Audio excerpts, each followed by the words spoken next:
पंढरपूरमध्ये निवडणूक प्रचारादरम्यान आमदार प्रशांत परिचारक यांनी एक वादग्रस्त वक्तव्य केलं होतं। या प्रकरणी आता गुन्हा दाखल करण्यात आलाय।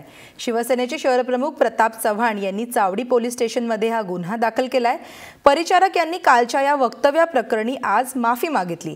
भाषणाच्या ओघामध्ये दुसरा शब्द वापरताना चूक झाली, मी सगळ्यांचा सन्मान करतो आणि सर्व जवानांची तमाम महिलांची माफी मागतो असं प्रशांत परिचारक यांनी म्हटलंय। वर्षभर देशाच्या सीमेचं रक्षण करणाऱ्या सैनिकांच्या पत्नीविषयी प्रशांत परिचारक यांनी वादग्रस्त वक्तव्य केलं होतं। या वक्तव्याचा अगदी सगळ्या स्तरातून निषेध नोंदवला गेला। काल एका सभेमध्ये जाहीर भाषणामध्ये विरोधकावर टीका करत असताना काही उदाहरणं देत असताना त्याच्यामध्ये अनावधानानं अशा पद्धतीचं वक्तव्य झालं। त्याबद्दल मी आपल्या चॅनलच्या माध्यमातून सगळ्यांची दिलगिरी व्यक्त करतो, माफी व्यक्त करतो। सैनिक, त्यांचे कुटुंबीय असतील, या देशवासियांचं ह्या ठिकाणी सगळ्यांची दिलगिरी व्यक्त करत असताना अशा चुका पुन्हा होणार नाहीत ह्याची आपल्या माध्यमातून मी सगळ्या समाजाला खात्री देतो।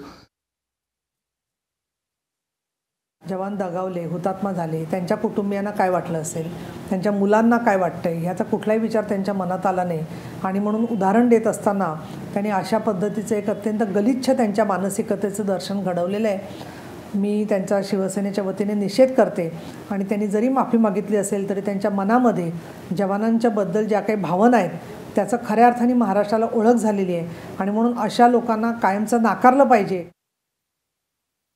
परिचारक यांचं विधान फार घातक आहे, देशातील सैनिकांचा अपमान करणारा आहे, त्याचा मी निषेध करतो आहे। भारतीय जनता पक्ष या विचाराशी कधी सहमत होऊ शकत नाही, त्याचा निषेधच केला पाहिजे। धिंड काढली पाहिजे गावातील लोकांनी। अशा व्यक्तींना राजकारणात स्थान नसायला पाहिजे। अशी व्यक्ती राजकारणात चुकून आलेली असेल त्यांना त्यांची जागा दाखवली पाहिजे।